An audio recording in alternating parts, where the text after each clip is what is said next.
Hey fam, we're back with another banger. What if Naruto had a problem only Hinata could solve?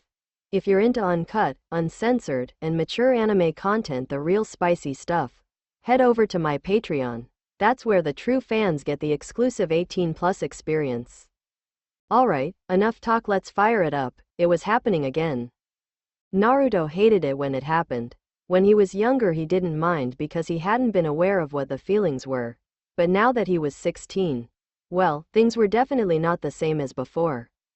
He absolutely hated it now. Whenever it happened, Naruto made sure as hell that he was away from any human being. He had found a secluded area of rock within the forests surrounding the Leaf Village, so when it started, Naruto ran off to that area as fast as he could. So when Naruto opened his eyes one sunny morning, and white light filtered through his curtains to infiltrate his eyelids, he woke up with a start and groan of annoyance. It was that time again. The time when Nine Tails became, well, excited for a mate. Naruto had been planning to see Hinata today. He was starting to take quite an attraction to her that he couldn't describe. It wasn't his friendship with Sasuke or Sakura.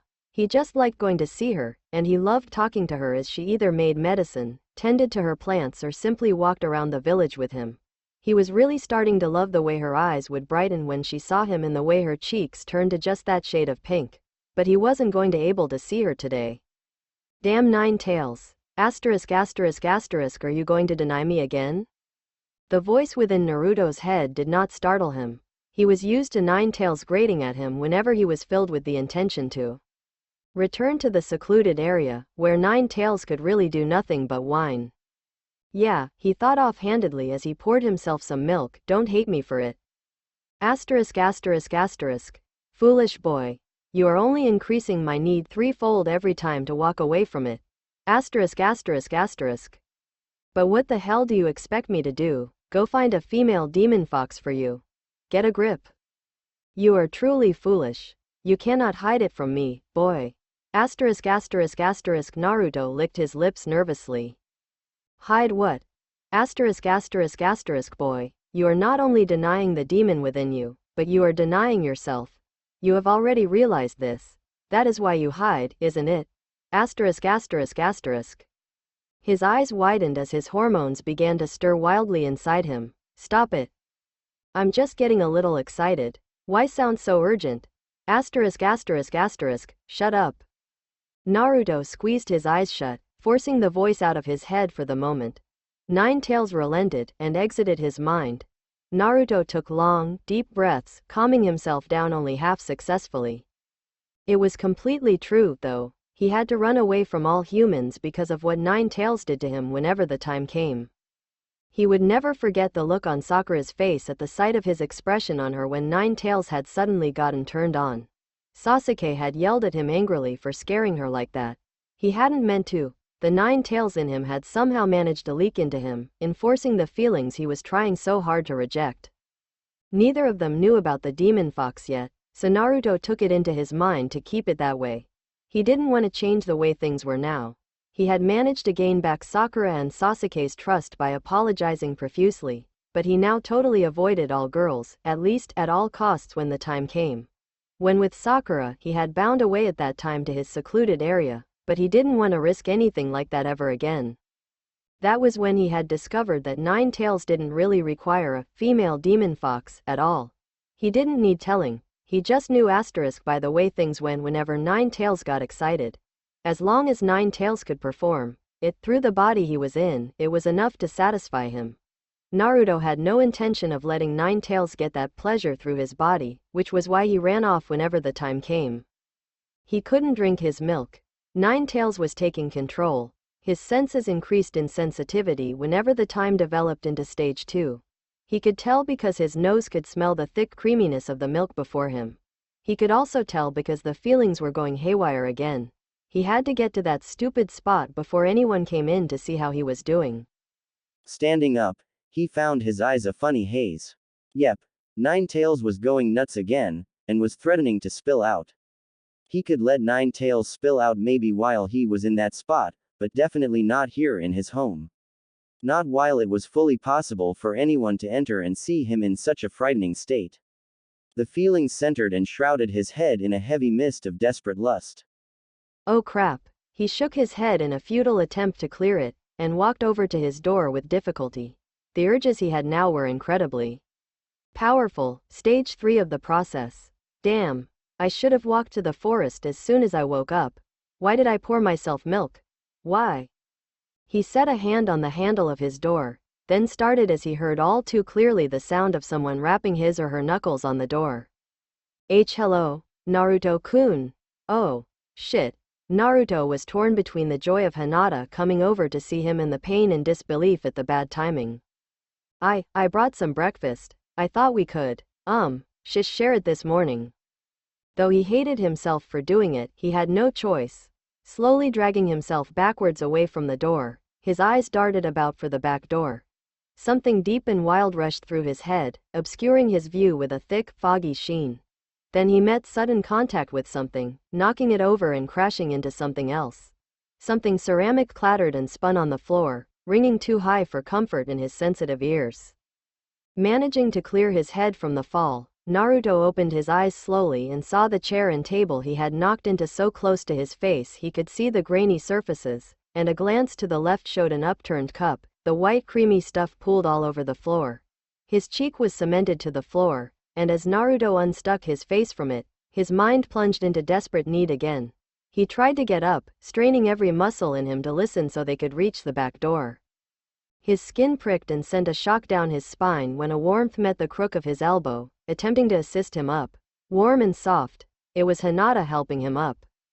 No way, she can't see me like this. Naruto-kun, are you okay?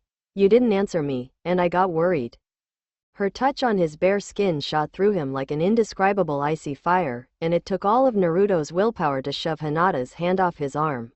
Her eyes grew wide, startled, and settled a concerned and surprised gaze upon him. Avoiding eye contact, Naruto edged away from her with great difficulty, managing to lean against his table. He shut his eyes tightly, breathing heavily through clenched teeth, clutching his shirt with his fingers in a grip that turned his knuckles white. Naruto-kun. She sounded so hurt. Pain ached through Naruto's chest. However, the lustful desire coursing through his veins and pumping at his head rendered him unable to speak properly without triggering something in himself. Hi, Hinata. Go away. She furrowed her brow. What? Go away. She opened her mouth to speak, but he let out a low growl before barking. Please. She stared at him, worry flooding through her. Naruto's breathing was growing more labored by the minute. Then Nine Tails growled in his mind. It's her. The girl you always see. Asterisk asterisk asterisk. Don't make me do anything to her, you bastard. Calm down, heel. With a possible outlet of my desire this close. I'm not that stupid, kid. Asterisk asterisk asterisk. Naruto's eyes snapped open in shock and he pressed himself against the table in fear. You wouldn't, asterisk asterisk asterisk. How do humans do it? If you don't know how, then I'm doing it myself. Asterisk asterisk asterisk. Lust thrust through him and Naruto gasped, hish floor and leaving deeply engraved marks. Hinata watched this all nervously, wanting to help Naruto but unsure of how to. Geez, you've got some resolve to not go near this girl. Hell, she's a young woman, not a girl. Let me at her. Asterisk asterisk asterisk. Stop it. Naruto let out in an animal-like cry, but to his horror, his body moved towards Hinata. She stared as he slammed himself against the floor, winding himself but refusing to get up. Please, Naruto-kun. Let me help you. There's something wrong, I know there is. She smells nice, boy. Stop torturing me and let me do this. Asterisk asterisk asterisk. You dumbass fox. Don't you dare touch her. Now where had that come from? However, Naruto could smell the scent that wafted to his nose from Hinata. She smelled a little like blueberries. It overwhelmed him in a tide of bodily longing, but he still had some of his own mind left, enough to control himself. However, he knew he was losing control rapidly at the moment. She needed to leave. Now, he opened his mouth and barely managed to choke it out. Leave, Naruto-kun. Hinata. Leave. Control was slipping away. Naruto felt his body slowly start to listen to the more lustful longings of his mind, and he let out a low animal-like whimper before whispering, in a pleading tone.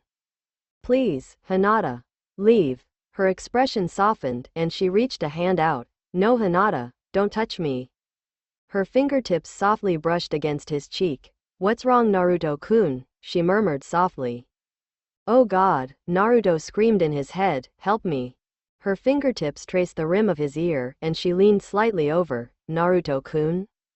His sensitive skin tingled, and he shuddered violently. He bit his lip, hard. He had nearly lost what little control he had left with that shudder. Are you sick? Should I call for Ka? She began, her voice etched with worry, but Naruto practically yelled. No. Hinata shut up, her eyes rounding with surprise. Then they saddened, and her eyes cast to the floor, her posture slumping slightly. I know you've always been alone, she said softly, her eyes hidden from Naruto. But you should know that sometimes you need to ask for help. She took her hands to his face, her fingertips tracing his whisker birthmarks, and without realizing made agonizing trails of lust with just her light touch. Naruto wanted to smash his face into the floor and crush the soft sense of her fingers away, but his lust flared, and instead, his chin tilted slightly forward so he could smell her scent better. Hinata furrowed her brow in worry. Naruto was feeling extremely warm. Worried he might have a fever, she slid a cool palm onto his forehead, the other around his neck. Her eyes widened in shock. She leaned downwards, her milk-white eyes full of concern, and Naruto's eyes settled on her lips. She had very full lips, did she know that? No, stop it Naruto, you're losing. Keep yourself in control, in control. You're burning, she gasped, her warm breath gentle against his cheek. Her tongue quickly darted in and out as a motion to wet her lips, a nervous reaction. Naruto found himself aching with desire. Control was being lifted from himself, he could almost feel raw physical lust rapidly engulfing him in a tide. As her hands slipped around his neck, she leaned closer still, wanting to see his face properly. He could feel her fingertips pressing just behind his ears. His eyes were set on her full, wet lips. Hunger clawed at him, and he weakly told it go away. Naruto-kun, she breathed. That was it. He could take no more. Control took flight and desire burst out and rushed through his veins, and before Hinata could say a word he slammed her back flat against the ground, winding her, his hands at her wrists with claw-like grips. Her eyes were wide with shock, and she let out a gasp when she felt him straddle her. His skin was hot. So very hot. She looked at his face uncertainly, and saw that his whisker-like birthmarks were darker and longer than usual, his eyes looking bright and wild. His eyes were almost fiery, she had never seen his eyes like that before. The passion she saw was unfamiliar to her. He seemed to be savoring something as he pressed himself onto her, and was almost purring in pleasure as he rubbed himself against her curves, then paused before growling in annoyance. Naruto-kun? Hinata gasped, having found her breath back, but was interrupted by his mouth, his tongue flicking on her lips before pushing in, roughly kissing her deeply and hungrily. The wildness scared her. Naruto was a wild guy, but in relationships he was actually extremely shy. This wasn't like him at all. She tried to break his kisses off to no avail. Then her eyes widened, and a warning bell in her head rang loudly when she felt a hand trail away from her wrist, his right hand gripping both of her wrists in a painful vice and the left start to paw at her clothes. There was something very, very wrong. It was as if he was trying to. She shook herself inwardly. Naruto-kun would never do that, she told herself, but her thoughts were cut off by the sound of fabric ripping. Hinata always wore a thick jumper over her clothes. She didn't know why, but it gave her a small sense of protection against exposure. Exposure of her weaknesses. And here Naruto had just torn off a line of defense with incredible strength. And was tossing it aside. And appeared to be ready to tear off more clothes. A cold fear seeped through her when he gave a small laugh of unrefined desire against her lips. She blinked furiously, trying to say something, anything, but his mouth was unalloying. Hinata realized she was crying when she felt a tear slip past her ear. He was trying to rape her. She found herself struggling, especially when she felt his fingers touch the bare and sensitive skin of her stomach. Finally, she managed to tear her lips away from his, and her eyes met eyes that were crazed with bodily hunger. He saw her full lips blushing red from his kissing, her eyes full of confusion, the trails of her tears on her cheeks. Naruto wasn't there to stop himself, lean over and lick a tear off her cheek, slowly. His hands traveling up from her stomach. Hinata turned her face, her eyes filling with fresh tears of fear and confusion. The fear and confusion rose up her throat, and without even meaning to, she let out a scream. He ignored it, his tongue finding its way to the edge of her mouth, salty from her tears, when the door to Naruto's home burst open, the door banging against the wall. Hinata and Naruto looked up towards the spilling light from the door to see two silhouettes against the bright white light. A hint of long pink hair and dark hair was all they could make out. Both of them were breathing heavily from running. Their eyes saw Naruto pressing himself onto Hinata. Hinata's ripped clothes at the side. Naruto's grip on Hinata's wrists. Their ragged breathing. Hinata's tear-streaked face. Before Naruto could react, he was swiftly kicked off Hinata, and skid across the floor before he rolled to his feet. Sasuke drew himself back from fighting stance, but his eyes were dark with anger, and held the same tone of horror Sakura had in her eyes. Disbelieving horror. Sakura bent down to Hinata, helping her to sit up as she cast Naruto an incredulous glance. Naruto was on his feet, and he was glowering at Sasuke. Sasuke looked completely disgusted. There was a long silence as Naruto wiped his chin, his eyes hardening as he glared at the intruders, one standing defiantly against him, the second trying to console his prey. Sasuke bit his lip and felt a jolt of alarm through him when he notched Naruto didn't look like himself. Just like that day when Naruto had saved him back in the jungle, on this time, Naruto's whole demeanor appeared different. He seemed to be angry, but with an unexposed rage that was as crude. Somewhat like a wild animal. Hinata suddenly choked out a sob. She found she couldn't stop. She began to cry, clutching onto Sakura as hot tears spilled past her cheeks. Naruto's eyes flickered to her, and stared at her shock and confusion. Anything else other than Sakura's pink shirt. Sakura comfortingly put an arm around Hinata, and glared at Naruto. Naruto took a step towards Hinata, but she cringed and shrank away from him. He froze in step. "You bastard. What the hell were you?" Sasuke growled, when Naruto turned his head quickly. All of them, Hinata, Sakura and Sasuke, all caught his eyes. Raw pain. Without any warning, he bounded past the three and ran out of the door, onto the grass and off the pathway towards the forest. Hinata found her eyes filling with more tears, and Sakura patted her head as reassuringly as she could as the girl began to sob uncontrollably. As Naruto's door creaked from the wind, Sasuke and Sakura exchanged glances of worry and concern. Sakura took a deep breath, and forced the corners of her mouth up to a plastic smile before she emerged behind Hinata. The girl jumped at the sound of her footsteps, and whirled around, her white eyes widening in alarm, only to see Sakura smiling and holding a mug, walking towards her. Hinata knew the smile was absolutely fake, but she appreciated Sakura's gesture all the same as she accepted the mug of warm tea. Hands cupping around the ceramic, she took her swollen lips to the edge of the mug and took a sip of the warmth. Naruto had been warm, too. Finding it difficult to swallow, Hinata grimaced and forced the drink down. Then she started to cough. Her pink-haired companion gently patted her back, her smile unglued now and looking genuinely concerned. "Hinata, I'm okay," she mumbled, and set the mug to her lap. Her eyes unwillingly filled again, and she turned her head away from Sakura.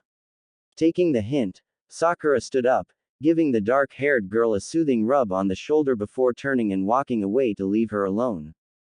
Hinata waited till Sakura's presence could no longer be felt before she set the mug onto the bench aside her and pulled down the cuffs of her sleeves. Her wrists, where Naruto had gripped them, were still blotched white and red in finger-shaped marks. What had happened? Hinata wondered. She knew all guys had urges, but they would never enforce themselves onto another girl that way, especially not Naruto. Remembering his painful grip, his violent kisses and invading tongue, his lustful gaze with his peers and growls, his hot skin pressing onto her pale skin, Hinata felt her stomach churn, and clamped a hand over her mouth, trying to keep from vomiting. It wasn't that she wasn't aware of sex, but the fact was that they were both still in shy stages in their relationship, especially Hinata. Hinata knew Naruto would never do anything he'd be afraid of hurting her with. She knew it. Yet he had still, his hungry eyes, his burning desire still lingering on her lips. Hinata felt the urge to hurl again. She tried to picture Naruto as she knew him. His sky-blue eyes, a mischievous smile he had never been able to rid himself of, soft lines sketched across his cheeks, and an indescribable warmth overflowing as he smiled and offered to water her plants or find medicinal roots for her. She mouth curved to just the tiniest smile at the sweet memories. Suddenly, his blue eyes narrowed and flashed in fearful and physical passion, his mouth twisting to a disturbingly delighted smile, and his hands groping at her clothes to press his heat against her skin. Hinata's eyes widened before she stood up, stumbling as she did so. The mug knocked off the bench, causing tea to splatter onto the dirt path before she turned to the long grass behind the bench. Dropping hard onto her knees, Hinata felt the burning fluid in her throat rise before she began to vomit violently into the grass. Hot tears and fluid scalded her throat as she choked out her confusion and fear. She hated herself for fearing him. She hated herself for feeling so uncertain and so insecure. And because of the fact the boy she had brought herself to love had betrayed her affection in such a way, she hated herself for losing trust in him. Her hatred built and her eyes and throat filled again. Behind her, the ceramic mug seemed intact save for the handle. The smooth, glazed curve appeared to have a small crack with so many fine lines splintering out in so many different directions it was impossible to count how many. Sakura found Sasuke standing near the training area. She walked towards him and made sure to approach in a way he wouldn't get startled and stab her with 15 kunais. However, as she drew closer, Sasuke said monotonously, "You don't need to be so careful. I know it's you anyhow." "Oh, I'm sorry." "Why are you apologizing?" he said, sounding absent-minded. Sakura stopped a step behind his back. She didn't want to see the one of the strongest people she admired the most have the same expression she currently had on. Hinata said he had a fever, Sakura said, her voice quiet and hesitant. Said he was burning before maybe he wasn't delirious. Sasuke interrupted, he didn't look delirious. Delirious people don't go around trying to rape people, Sakura. His words make her wince visibly. I wasn't implying that, she said softly, but her voice was deflated somewhat. Well, what were you saying then? I didn't really. She faltered and decided to stop trying to fool Sasuke and herself. I was just trying to think of a reason Naruto would do that. For goodness Sasuke-kun, this is Naruto we're talking about. We know how much he likes Hinata. But do we really know him? Sasuke muttered. Sakura blinked in surprise at the disturbed tone Sasuke's voice held. You saw his eyes, right? It was like that day. That day he was stronger than he usually was back in the test. And that time he gave you that look. She shuddered at the memory. It was like that time, she said softly.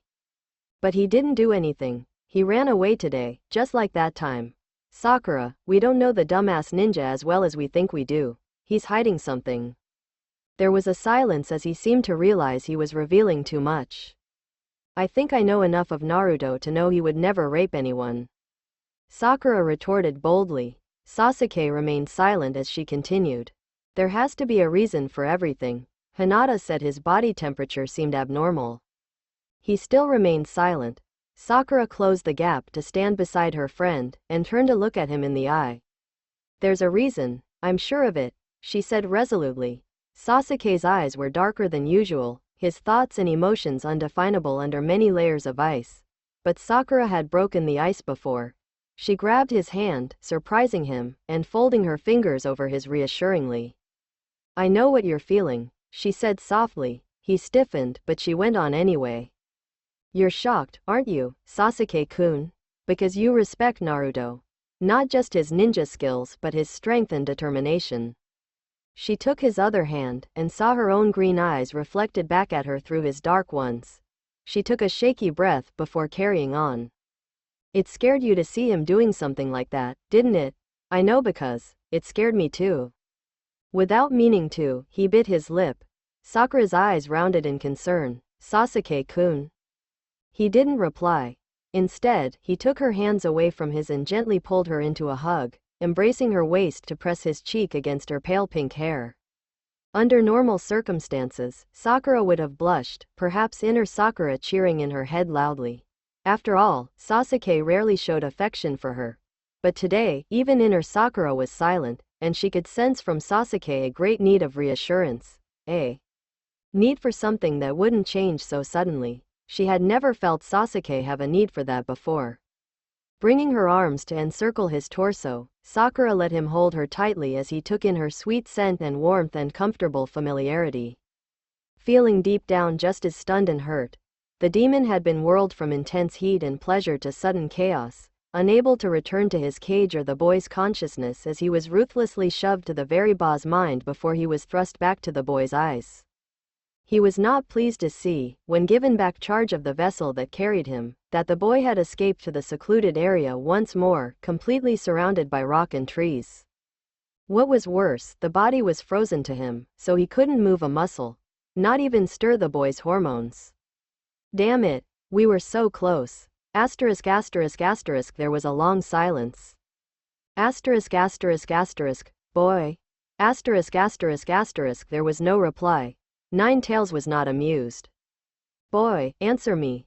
Asterisk asterisk asterisk. When there was none, Ninetales growled, and turned back to the subconscious chasm deep within the boy, returning to his prison within cold walls. Which was strange. The boy had such a vibrant character. The walls were usually annoyingly warm.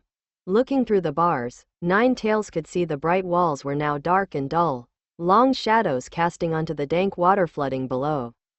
Shifting a little and pressing his snout against the bars, Ninetales sniffed. He could smell the boy somewhere, but he was very, very faint. You are such a weakling. I don't know why I was sealed inside a boy like you. Asterisk asterisk asterisk. Ninetales snarled before slashing against the bars, thrashing wildly and spattering water against the walls of his dark prison. But the seal remained stuck, fast. Panting and growling angrily, Ninetales wondered why he couldn't get out with the seal so weak within. Then the demon saw a sliver of the boy slumped against the farthest wall. His eyes were colorless, his body almost translucent and gray in color. Water dripped off his pale blonde strands. His face held no expression, but Ninetales could see the boy suffocating himself with a thick blanket of disguised pain. He was suffering so badly he had lost himself within the confines of his own mind.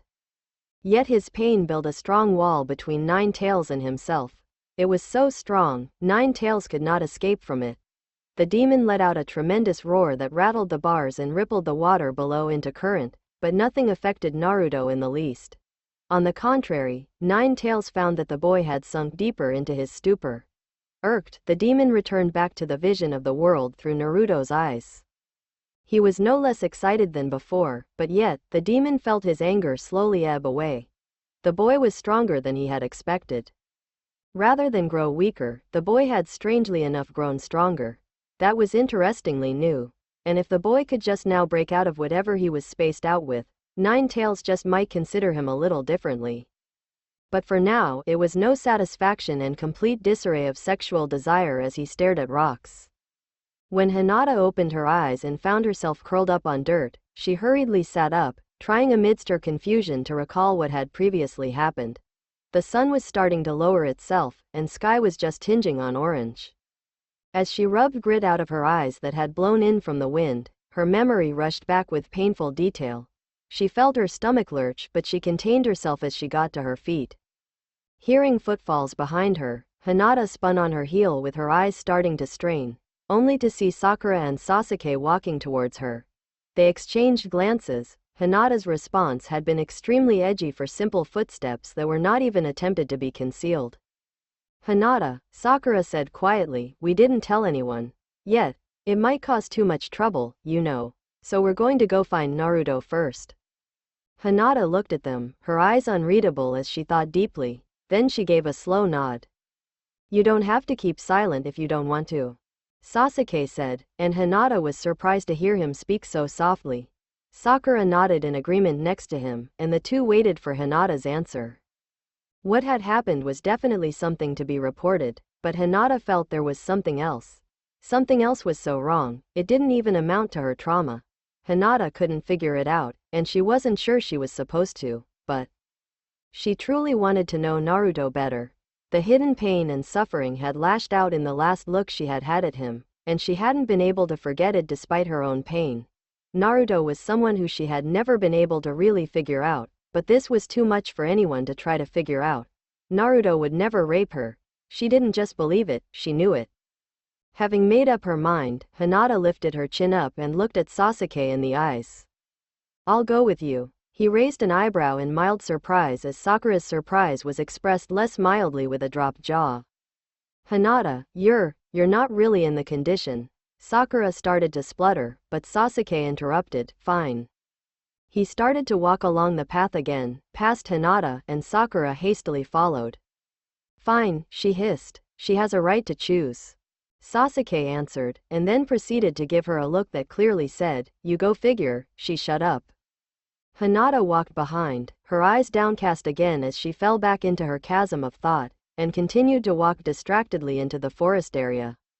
Nine-Tails kept his eyes on a certain spot amongst the foliage. It had been some time since the demon fox had discovered the strangely ruffled-looking patch of leaves amongst his surroundings.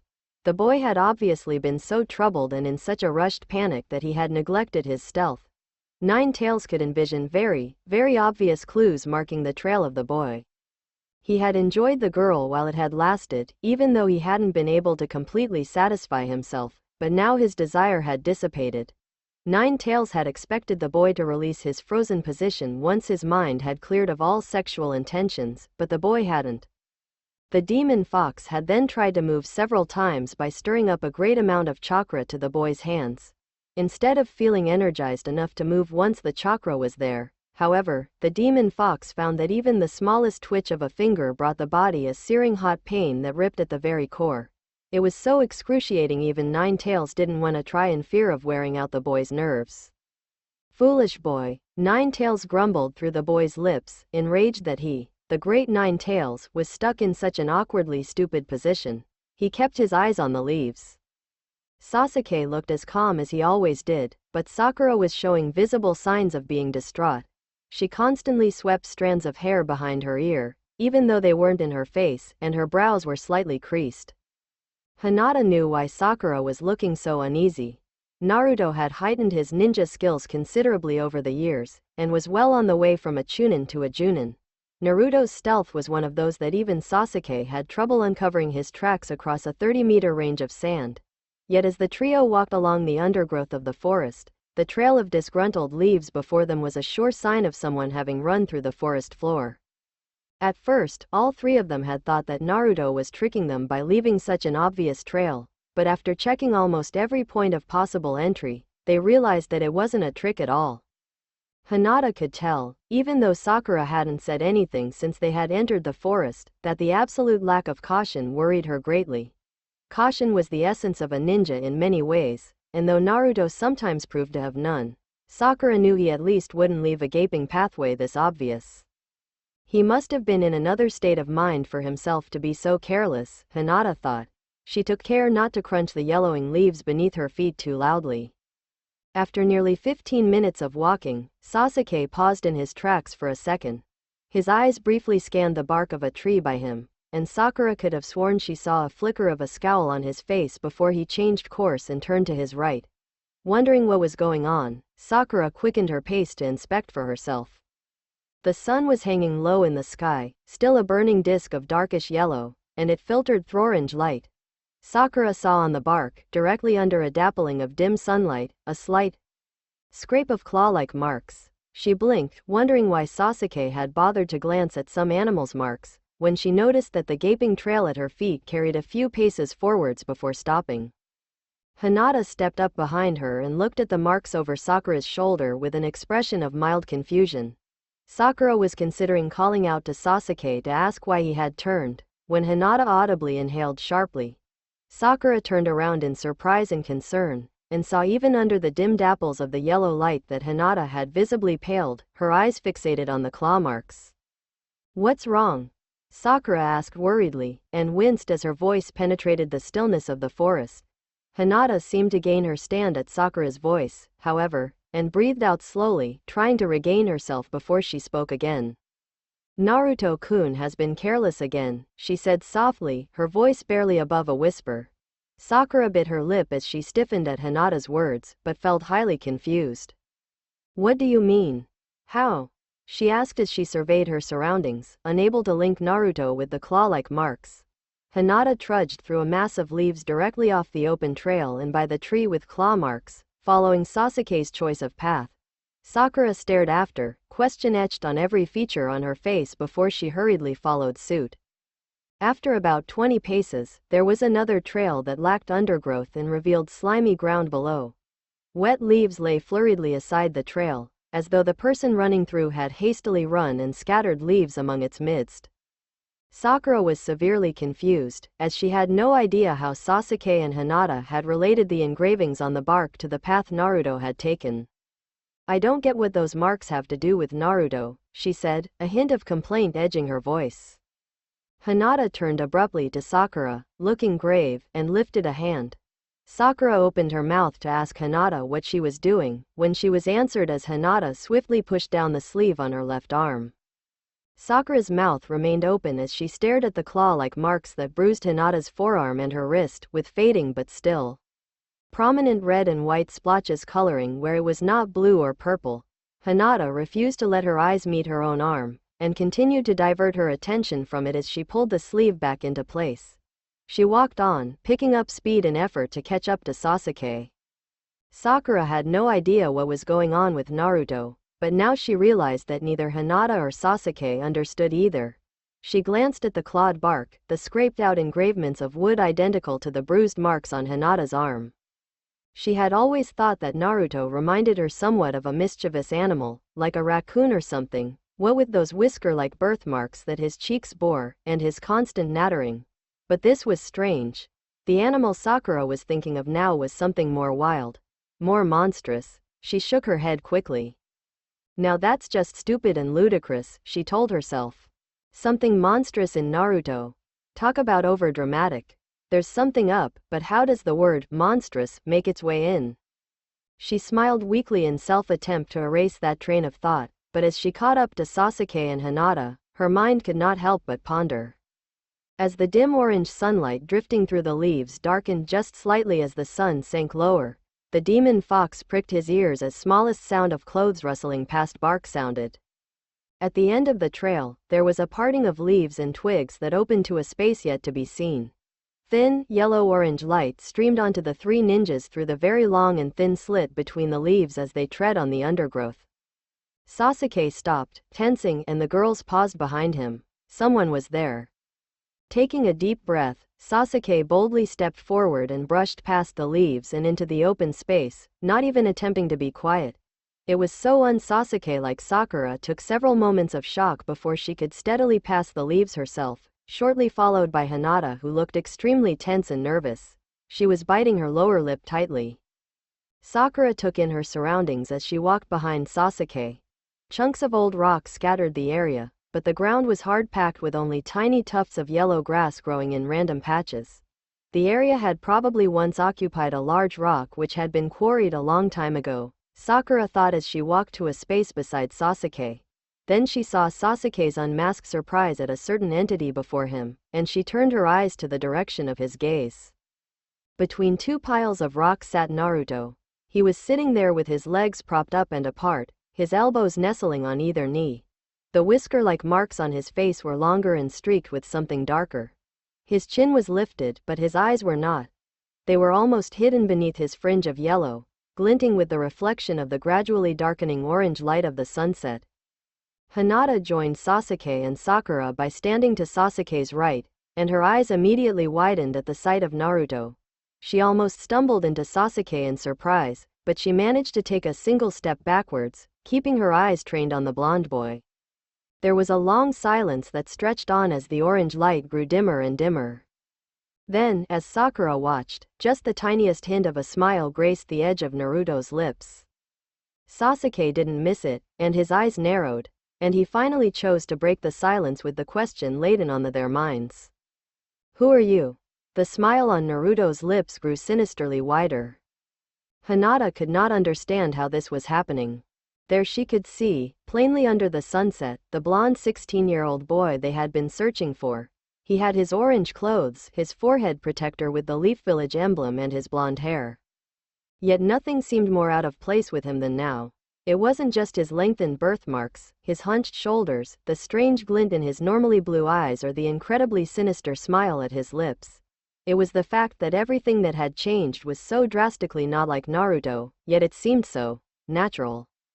To have a different attitude is different to having the characteristics already embedded naturally in yourself.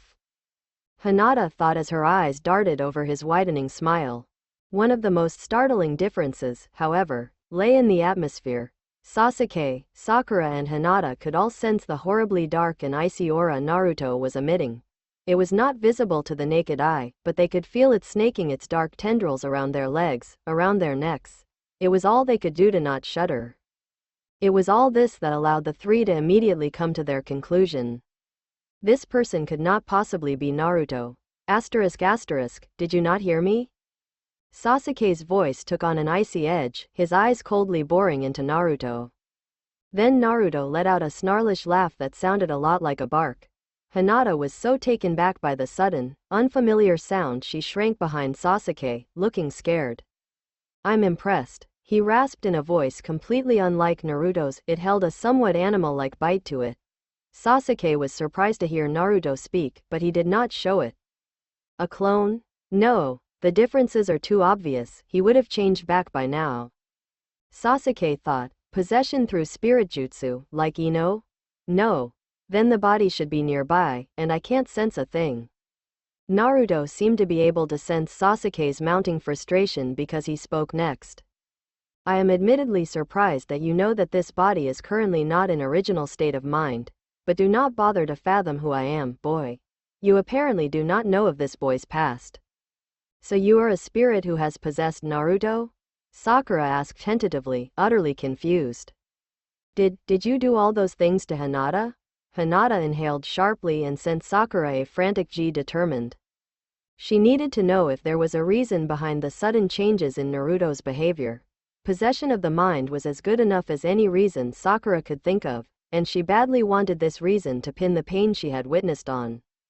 Naruto snorted. That much is obvious. I would have thought you would have figured that one out by now.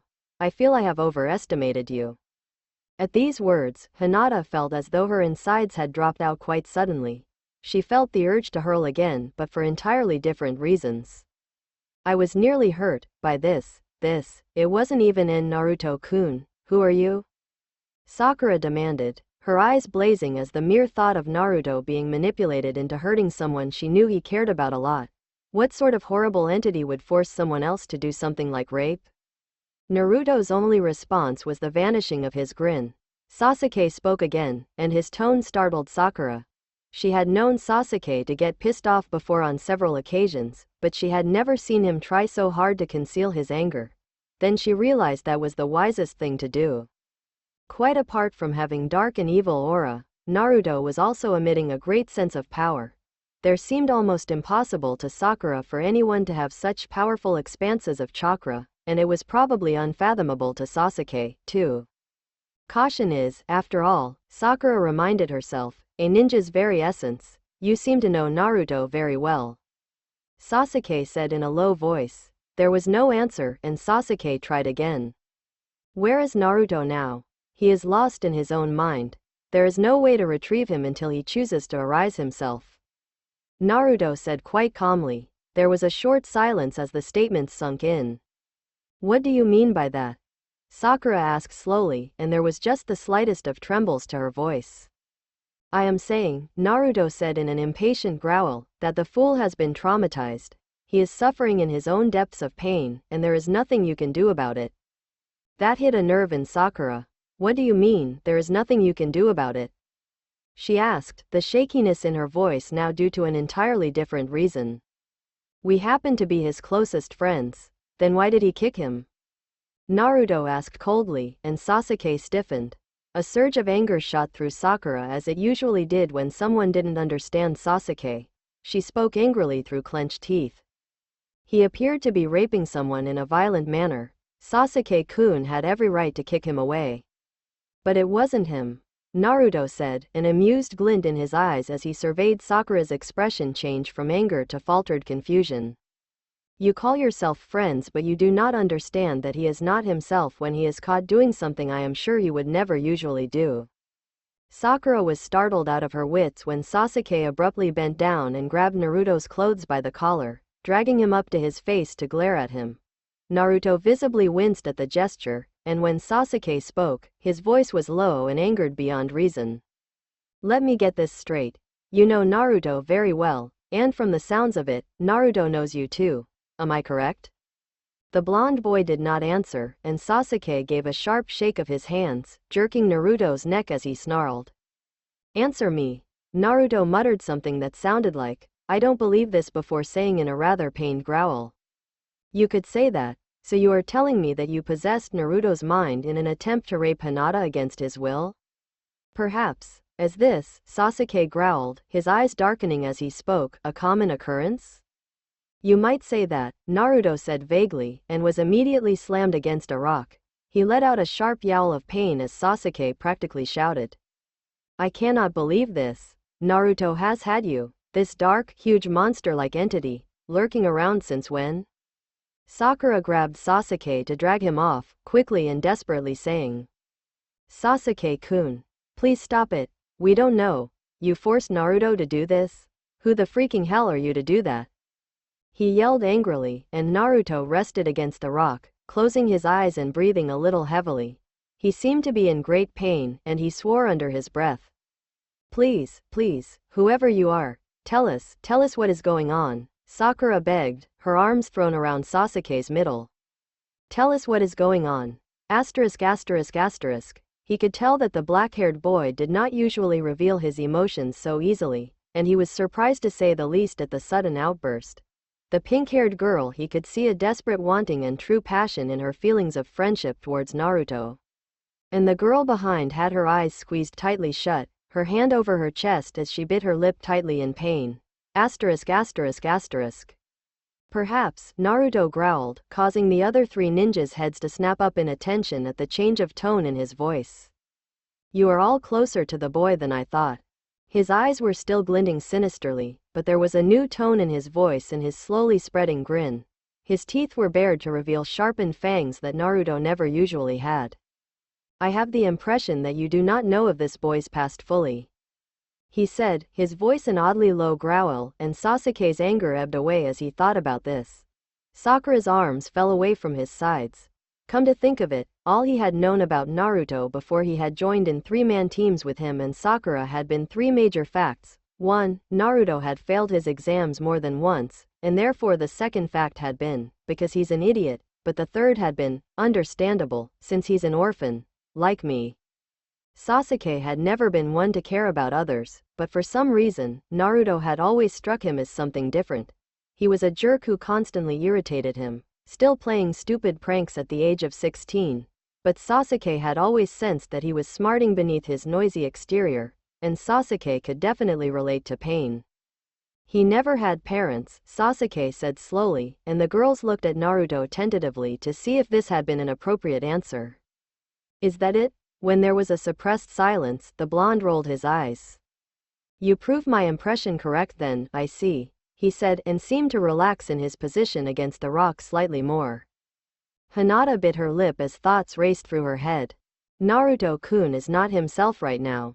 It was this person before me who tried to hurt me, but Naruto is. I don't understand fully what is going on, Sakura said carefully, unconsciously completing Hinata's thoughts. Are you from another village? Have you possessed Naruto temporarily, or? Hardly, Naruto said shortly. He took a deep breath before exhaling slowly, closing his eyes as he did so. He looked as though he was collecting his thoughts. Then he spoke slowly and clearly. 16 years ago, a demon fox wreaking havoc in the Leaf Village was destroyed. You do know of this? Sakura nodded as a representative response for the three. Hinata looked too withdrawn to reply, and Sasuke seemed only interested in listening and not complying. Naruto snorted at the attitude, but continued to talk. The fourth Hokage, at the expense of his life, sealed 9 tails into the belly button of a newborn baby. It's a very old but, quite unfortunately for me, very effective seal. Nine Tails has been imprisoned within the body of a mere child for many years. This time, there was no response because the three ninjas looked too stunned to speak. However, Sakura took it to herself once more to barely manage a reply of, "Unfortunately for you. Yes, this boy has been my vessel for 16 years up till now." Sasuke's eyes were strained as he murmured in a tone of disbelief, "Nine Tails." There was a single twitch of a smile in Naruto's lips before it stretched into a grin, sharp teeth bared. The reflecting glint of darkening orange sky in his irises sharply contrasted with his slit-like pupils as the bag-like lines below his eyes darkened. The whiskers seemed to store their eyes, and the image triggered a series of scenes, flickering past in mesmerizing detail. The moment Sasuke and Sakura had chosen to accept Naruto. "Where's Naruto? Don't change the subject. Who cares about Naruto? All he does is get in fights with you. Well, he hasn't had a normal childhood. He doesn't have any parents. He can do whatever he wants. If I acted like him, my parents would get so mad at me. He's so lucky, parents never getting on his case. That's why he misbehaves so much. All alone, huh? The sadness of having your parents yell at you is nowhere near the sadness he feels. What's this? All of a sudden, you're annoying. You're annoying. Is this how Naruto feels? Maybe next time, I can be a little nicer." And Naruto had never shown any signs of the demon fox, always working to not be the burden he usually was. "With this kunai, I'll protect the old man. Let's continue the mission." They hadn't even known they had entered his heart in ways more than one. How could they have been so stupid not to realize it earlier? Back then, back. Eat shit. Naruto has snapped. But, why is this Naruto so strong? That is Naruto. Hey, you. Alright, scaredy cat? They'd seen his pain before. You'll never understand what it's like to be burdened by a symbol you could never rid yourself of. Yeah, I can, and, so what? PFT. Stop acting so cool. You're not the only one that's special. How blind could they have been? It suddenly made sense. Why no adult wanted to know Naruto. Why no one would accept him the way he was. Why people would ignore him, pretend he wasn't in the area. It suddenly made electrifying sense. Naruto, he had been controlled to assault Hinata, and Sakura's eyes rounded as she realized how much Naruto related to her, how much he understood her, and because of that, how much Hinata would mean to him. Hinata too, she suffered as much as you, a member of the main family, but not acknowledged, trying her best to change herself. Thinking that as she was coughing blood while fighting you. Sasuke remembered, after Naruto's fight with Gaara, his words. Alone and incomplete. That pain, I understand it. But the people who are precious to me. If you are hurting them. If you are trying to hurt the people I hold dear to me. And Sasuke felt his blood run cold as he remembered what Naruto had said. They saved me from the hell of loneliness. They acknowledged my existence, and that is why they are the most precious people to me. He stared at the figure before him, slouched against the rocks and looking back with disconcerting eeriness. Naruto is lost in his own mind. You said that, right?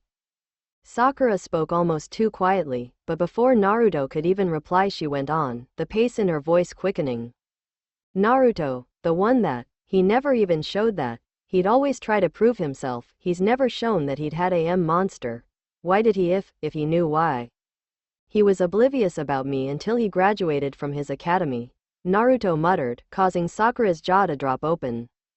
But that means if he didn't know, then, why else would he try so hard? Naruto said with a smirk, a hint of amusement in his voice, and Sasuke's expression visibly darkened in anger. He was unaware of why people would not accept him. He didn't understand their harshness or their coldness to him. And when he did discover the fact he had a demon sealed in his navel, he chose to show people exactly who he was. That was when Sasuke's eyes widened in surprise, because the tone in the voice of Nine Tails through Naruto's growl was not a mocking one. It held an almost suppressed amount of pride. In a way, you can say Naruto chose not to ignore me, nor to let me take control. Naruto decided to tame me. Nine Tails, the demon fox, tamed by the hands of a mere human boy. One might think it to be impossible, and it is, but he has managed to make me respect Him. Then the slit eyes narrowed suddenly in a twist of anger that seeped into his next words. There are times the boy has failed and infuriated himself and me. I am a demon fox, and I need outlets for certain desires. When the boy was younger, he was far too small for such a huge entity as I, but as he grew, so did his capacity and his ability, and I was able to increase my space in him without affecting the seal's chemistry. And little by little, I could exert small amounts of control over him when I had sexual desires. There was an almost comic pause as the three stared at Naruto, and Sakura mumbled, "You're in heat?" That seemed to irk him slightly as he twitched. "I'm a demon, but I'm also a fox. A male fox. Fortunately enough for me, the boy is also a male. He tried to deny me several times, of course, he tried." Sakura remembered with a jolt the look Naruto had passed at her one day. She had never been so shocked and scared at a look like that. It had been penetrating and so frantically hungry. And he had fought against it to protect her from himself. And not wanting to trouble Sasuke or her, he had taken Sasuke's yelling and apologized profusely. "Yet who should happen," Naruto said with a very small smile, "by his doorstep this morning but that girl." Hinata's head snapped up, startled at the glance the blonde shot at her, and she stepped backwards quickly as fear clawed at her from the desire she saw in his eyes. Then Naruto let out a short chuckle, the desire dissipating, and Hinata realized he had been pretending, just to scare her. Resentment and anger filled her, and she looked away. "I should have known he was attached to her. The boy will not actually respond to my control unless he wishes to comply himself. And seeing that I wanted the girl and he let me accomplish that through his body, he wanted her too." Hinata flushed, sneaking a glance at the blonde, not flushing from the fact Naruto was attached to her but from the fact that Nine Tails could still be amusedly smiling at them as he spoke. "Are you implying," Sasuke said through clenched teeth, "that Naruto wanted to rape Hinata? That it is not your fault?" Naruto only smiled as he said lightly, "Take it as you wish." Sasuke let out a very colorful string of words as he advanced at a frightening speed towards the blonde, but was quickly intercepted by Sakura as she held him back by grabbing his arm. How can we get Naruto back from his state? Were you serious when you said that there was nothing we could do?" This time, Naruto's amusement fell away from his face to leave an almost grave-looking expression of doubt. "I took control of the boy because I was not able to recognize his emotional ties with the dark-haired girl. I will tell you that I have underestimated this boy and am now paying severely for my doubts. You may have already noticed, but I cannot move an inch properly without experiencing excruciating pain." He demonstrated by gently flexing a hand and letting out a sharp yelp and a shudder of pain, the hand dropping uselessly to the ground before he continued. "Unfortunately, I had neglected the memory of what happens when this state continues for long periods of time. What has happened is that the boy has shut down his mental system. This is why I am here. His body supplies me for its consciousness simply because he has a second one sealed in him. What the body doesn't realize is that the boy, despite his rapid growth compared to before, is nowhere near the capacity necessary to allow me to take control for this long. Your control takes up chakra," Sasuke said, his voice weighed down as he hoped that what he was thinking was not what was happening. Naruto rolled his eyes. "I'm controlling myself to not completely take control, ludicrously enough. Unfortunately, I am not suited for this small vessel, and my control is slipping. I will most likely burst out of this body if I am left for too long." Sakura let out a gasp of horror at these words, Hinata's eyes widening, and Sasuke's eyes strained further as he knew from killing Naruto now. Why not reintroduce the demon fox back to this world? "What's stopping me?" Nine Tails growled, scowling at Sasuke irritatedly as though he was an idiot. "Is the fact that I am sealed. Do you not understand the ramifications of that? Naruto is not my medium, he is a prison in which I have no windows and no lock. I will kill myself as well as the boy should I even attempt bursting out of my cage."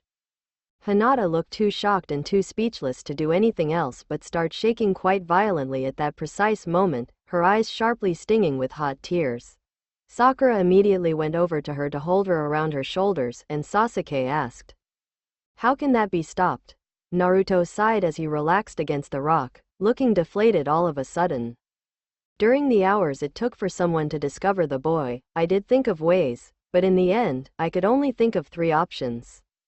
3. Sasuke repeated, unable to hide the surprise he felt at this fact.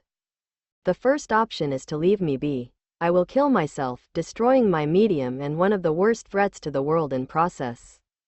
There was a pause in which there was a lot of disbelieving stares at Naruto, who snorted and said, I felt that would have been what many would have considered the best option, but this is turning out rather different. Alright, the second and third options involve a jutsu. A jutsu? Like a counter-spirit lock jutsu? Sakura mused, and Naruto made a noise of annoyance. Of course not, it is not that simple. I speak of a forbidden jutsu that is incredibly difficult to maintain and is very dangerous in physical aspects, but has most potential harm to the mental mind. Sasuke and Sakura looked at him in full concentration, Hinata likewise looking resolutely at him although her lower lip was still trembling, and Naruto sighed. I suppose it cannot be helped. The third jutsu is a special genjutsu. By merging 2 entities' chakra together and performing a seal, you are able to literally enter another's mind. However, it requires full control and a lot of chakra. You, Junin, he said suddenly, referring to Sasuke, most likely have the most chance of success in this jutsu than the rest. What is it supposed to achieve? Sasuke asked quite uncertainly. Using this jutsu, there are 2 options. One option is to remove the seal that is found in this boy. That way, I will be able to reign in the body and tear it apart easily without any restraints. Sasuke glared at him. I did not think you would agree, although I would prefer that choice over the other 2. Very well. The last option is to convince the dimwit, whom you will need to find within the confines of his mind, to stop torturing himself. He had locked himself away, and therefore is unable to take control. Once he does, I will stop doing this to his body. Sakura's eyebrow quirked slightly. Doing what? She asked, then let out a short, stifled shriek as something blasted around Naruto all of a sudden, misting the air with a powdering of dirt and dust. But the screen was thin, and it was very visible to see what had sprouted quite suddenly. Hinata let out a choked gasp. Naruto had 2 foxtails lightly curling over his torso from behind. Sasuke could not stop himself from gaping as the dust settled. Why, you're all ready, he said, his voice weak, and Naruto spoke with a roll of his eyes. Yes. Several hours have already passed. It is only a matter of minutes before all 9 tails appear to signify my full takeover of this body. Then hurry Sasuke-kun. Sakura blurted out, her voice panicked, do that genjutsu. What do I do? Sasuke asked, determination returning to his features as he realized he had to this now, and he had to do it quick. Open the vest and lift his shirt up. The seal is visible at the bare stomach. Sasuke knelt in front of him and hurriedly pulled the shirt upwards, revealing a very prominent and blood-red seal that was churning round in circles as he watched. Press your left palm against the seal, pushing your index finger against the elephant seal. Sasuke did as he spoke, and the seal stopped moving as the touch. He winced, Naruto's skin was burning hot. Naruto lifted a hand up, wincing all the way as he spoke. I will perform a jutsu seal with one hand. You will follow with only one hand, but my other will complete it. It is a full combo genjutsu. I will start now. Do you understand? Sasuke nodded curtly, ignoring the collective holding of breaths behind him by Sakura and Hinata. Naruto performed the seals with one hand. Not only were there at least 50 seals in a row, Naruto did each seal in lightning speed. It was difficult to follow, to say the least, even for Sasuke. However, Sasuke brought out his Sharingan and used the copy skills of the Uchiha inheritance to concentrate solely on following each seal precisely. He was so concentrated he did not hear Naruto's continuous growls of pain, nor did he notice the blood running down from Naruto's palms and dotting the dusty ground from the strain. The jutsu seal ended at its 50-second seal with a tiger seal, and Naruto's pained voice said clearly, Mind entrance no jutsu. And before Sakura's and Hinata's eyes, Sasuke let out a sudden, sharp cry, his eyes blanking out completely as his expression settled from pain to listlessness before slumping over. Naruto quickly grabbed the hand touching the seal to keep it in place, the blood on his hand making it slippery and the movement paining him, and Sasuke lost his consciousness to the physical world. Sakura rushed to Sasuke, holding his shoulders as she gasped, "Sasuke-kun, what?" He let out a very soft sound of discontent and his head lolled against her shoulder. He had blanched and his eyes were shut tightly, as though he were in pain. She looked at him worriedly, casting a nasty glare at Naruto. When she noticed that his other hand not occupied with the seal was flailing about, his fingers clutching at the air beside Sakura as though he were searching for something. She supplied her hand, and he thread his fingers through hers and held her hand tightly. Sakura was reminded of the time during their first Chunin exam when Sasuke had been inflicted with the curse seal by Orochimaru. Sasuke had been unable to do anything but let out wretched cries of pain. That time, his hand had held hers so tightly all her knuckles had cracked simultaneously. The same fear from that precise moment flooded through her once more, but she quashed it quickly, knowing it wouldn't exactly help her or his situation. She squeezed his hand back as reassuringly as she could, and Sasuke started to murmur incoherent sounds against her neck that Sakura could not make out. That was when Sakura noticed that Hinata was heading towards the entrance they had made when entering the rocky area. "Where are you going?" Sakura exclaimed, sounding a lot more disbelieving than she had meant to because of Sasuke. Hinata did not say anything and left the clearing back into the forest. Sakura wanted very badly to run to Hinata and drag her back too. Demand an explanation, but she knew what Sasuke would have said if he had been conscious. "Leave her be. She has a right to choose." She could hear his completely calm and collected voice, and had to agree that Hinata must be going through a very painful ordeal at the moment. Imagine, she thought to herself, a demon fox possessing someone precious to you to try and hurt you. She must feel like killing Nine Tails now. Sakura sighed as she wrapped an arm around Sasuke and pressed her cheek to his, holding his hand tightly with the other. Naruto snorted, and Sakura had to suppress a very strong urge to strangle him. "Sasuke-kun, what's wrong with him? He's shivering." It was freezing cold. Icy waters seeped through his legs, clamming them up and rendering them to an almost useless point. His hands poorly attempted to soothe the sores in his head. He could not open his eyes, they were still screwed tightly shut with pain.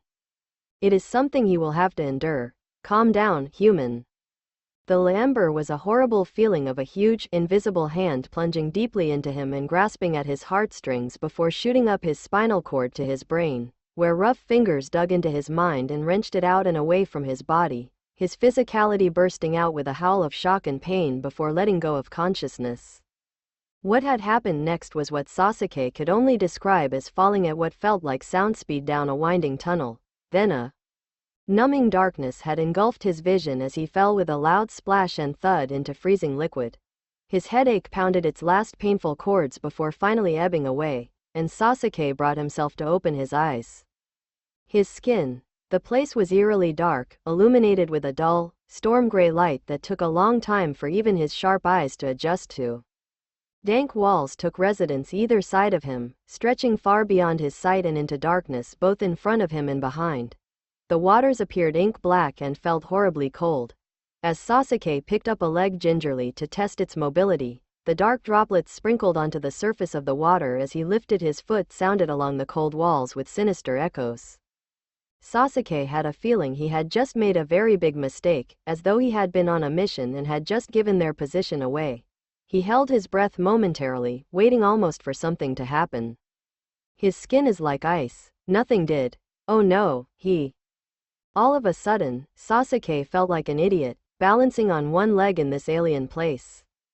Wait a minute. He's breathing again. Sorry. Shaking his head sharply to rid himself of the frozen moment, he shook his legs out. The echoes rid himself of his fear. The sounds did not sound as intruding this time as he splashed water up. His legs seemed to be functioning properly, and taking a deep, shuddery breath, Sasuke made himself move forward. "Stop worrying, girl. He has to go through this if he wants to bring the boy back." Each step made watery echoes rebound along the gray walls, but Sasuke moved determinedly on. According to what Nine Tails had told him, Sasuke knew he had to be somewhere in Naruto's mind.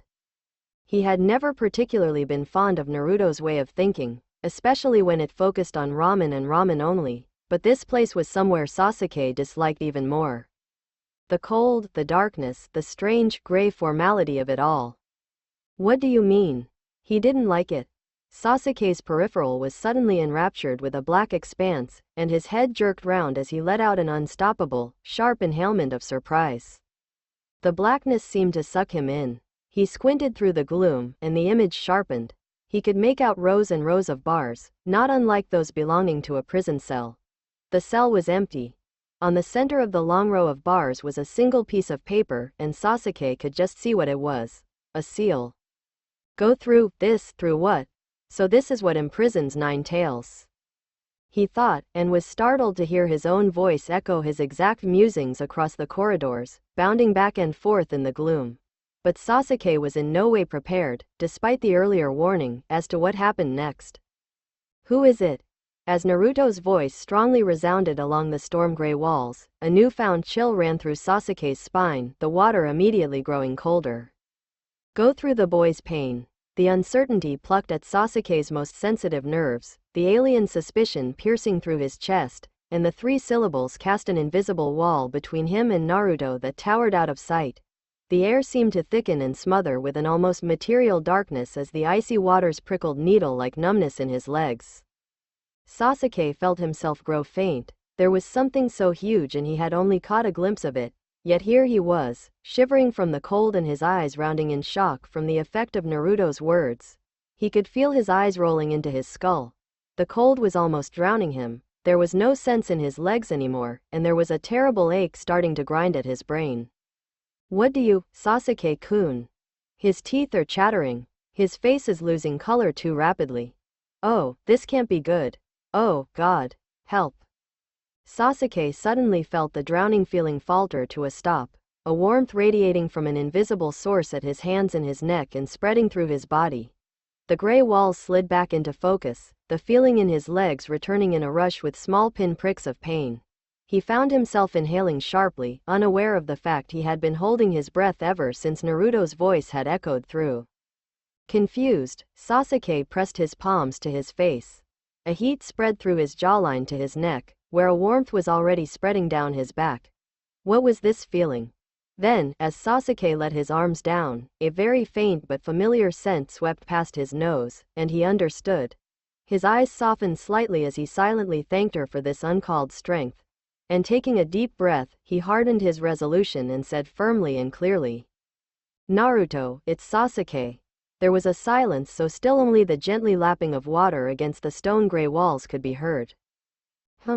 What's wrong? It seems that the Junin has triggered something in my vessel. I would not be surprised if this black-haired boy were to return back this instant from the pain. Without warning, an ear-piercing sound shot through the entire place, ringing and rebounding against the walls and rippling currents through the inky water. The cold slapped against his skin as he pressed his palms tightly to his ears in a futile attempt to block out the explosive sound. He stumbled as his vision doubled and blurred, and slammed against a wall. He regained some composure there, and although the piercing siren continued, Sasuke managed to collect most of himself. You're wrong. Sasuke-kun's strong, I know it. Whatever you wish to believe, human.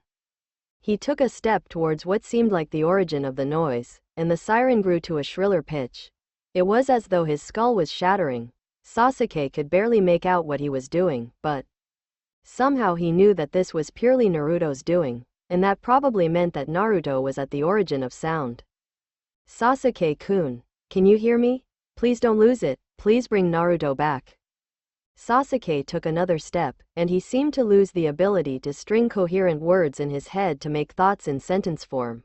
But there was an insistent heat at his elbow, assisting him up, and a comforting warmth pressed to his back. Sakura. Sasuke forced himself another step forward, pointedly ignoring the convulsions of pain this caused. He's bleeding. That is a usual occurrence during the mind entrance no jutsu. Humans tend to get immense strain on their mentality, and their bodies try to support the mind the best it can. The results are internal, and thus. Is there a chance that he might die? No. Thank God. However, he might lose his mind in here, and in a way, I suppose that may be worse than death. Each step brought Sasuke closer to losing himself, but he relied on the heat spreading through him. The heat conquered the icy tendrils trying to stop him, and as Sasuke took another step through the churning waters curling around his legs, the siren stopped abruptly. His usual eyesight returned. He breathed in deeply, his chest shuddering achingly as he did so. He squinted into the darkness and saw just the outline of a figure slumped against a dead end, soft gray glow lighting the smallest features. What? Wait, I think that this boy is about to. Naruto? His voice echoed through the walls questioningly. Yes, he's done it, he's reached him. Sasuke-kun did it. Kaya, I knew he could. What are you doing here? The voice sounded strange and Sasuke could not recognize the tones hidden in it. Sasuke narrowed his eyes in annoyance. I've come to take you back, of course, you're worrying everyone. Human, I would not celebrate. Was a small flicker in the image. A sliver of gray light flashed against Sasuke's vision like lightning before sinking back into darkness again. Everyone, worry? Sasuke, do you realize what I've actually done? Sasuke started to say something, but was promptly cut off as Naruto continued. Haven't you ever done anything you regret so much, but you can't take it back? When you've promised yourself no regrets, but you find out that you've done something no one in their right mind would ever consider doing? Eyes flashed at Sasuke, a eerily silver glint to the usually blue eyes. He refrained from biting his lip and instead reminded Naruto in a cool tone. You weren't in your right mind. Oh. The eyes retreated as Naruto's voice turned soft. What is it? I never understood what it meant to have people close to you, and when I realized what it was like to be dragged out of my hell into a whole new realm, I always thought that I'd never hurt or betray my friends no matter what. The piercing wail shot the air for an instant and Sasuke flinched as Naruto's voice continued. And I never wanted to return. Going back seemed so, too painful, but I hurt her. I hurt her, Sasuke, and I can't take it back, Naruto, it wasn't you, Sasuke said with as much insistence he could muster with difficulty. No, Sasuke, it was me, I lost to that bastard's will. Naruto, it's a full-grown demon fox, it's not something. I've been fighting to control it since I knew I had 9 tails in me, and my resolve takes flight the second he tries to manipulate me to hurt someone precious to me. And everyone, damn it Sasuke, Sasuke-kun. Suddenly, an enormous force shoved against Sasuke, an inky wave of ice water crashing against his torso and winding him effectively, the warmth barely clinging to him as Naruto yelled. I deserve to go back to that hell. And Sasuke saw Naruto's expression, and felt as though everything in him were dropping out. Sasuke's response to seeing Naruto's face in full for the first time since he had entered his mind was so shocking every ounce of warmth and strength left him, and the full impact hit him in form of an immense and invisible burden that weighted his entire self down. He shut his eyes tightly as the waters swirled and churned against him, knife-like stabs of pain creeping up his spine, the cold clutching at him, pulling him down. Naruto, don't. Sasuke's sentence was left unfinished as the icy waters swallowed him up and he disappeared. The light darkened and the waters stilled once more. He bolted upright as he took in a deep, full breath of oxygen, faint pink and orange hues sliding into focus of a setting sky. He looked around almost wildly, and it took him a few seconds to remember what had just happened and where he was. Naruto, or perhaps he should see him as Nine Tails, was sitting several feet away, wearing an all-knowing expression, and Sakura happened to be right behind him. Thank the girl, Junin, Nine Tails drawled, and Sasuke noticed Naruto had darker features and 5 foxtails resting a bit too casually against the rocks. Had she not held you from behind you would have been plastered to that tree. Sasuke looked behind to see a slightly dazed Sakura looking at him uncertainly, her arms wrapped around his middle.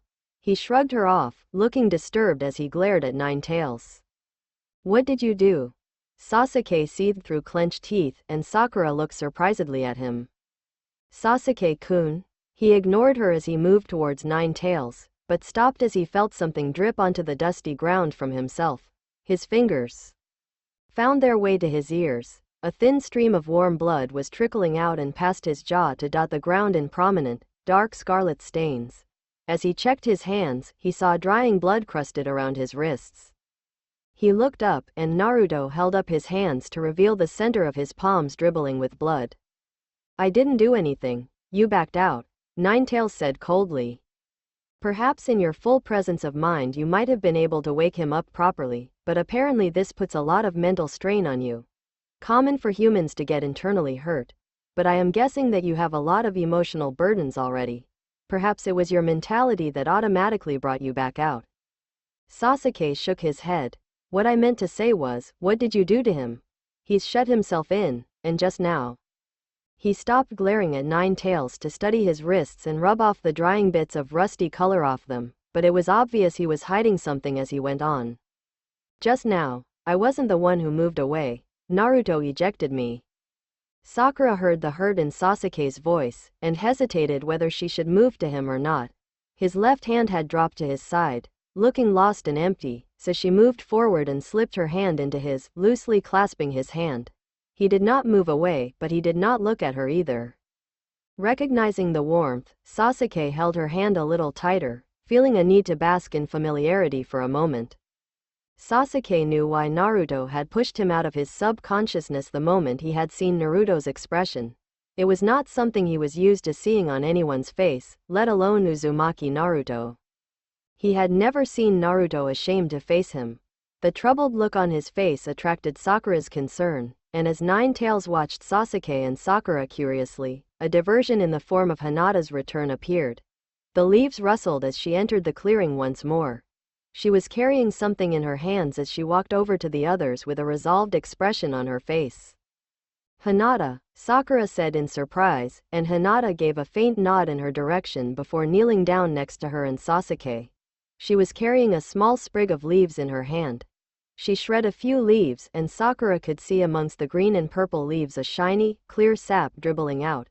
Hinata carefully lifted Sasuke's hand, and Sasuke flinched slightly at the movement. He hadn't noticed it before, but the ends of his fingertips on the hand that had been touching the seal were burnt raw.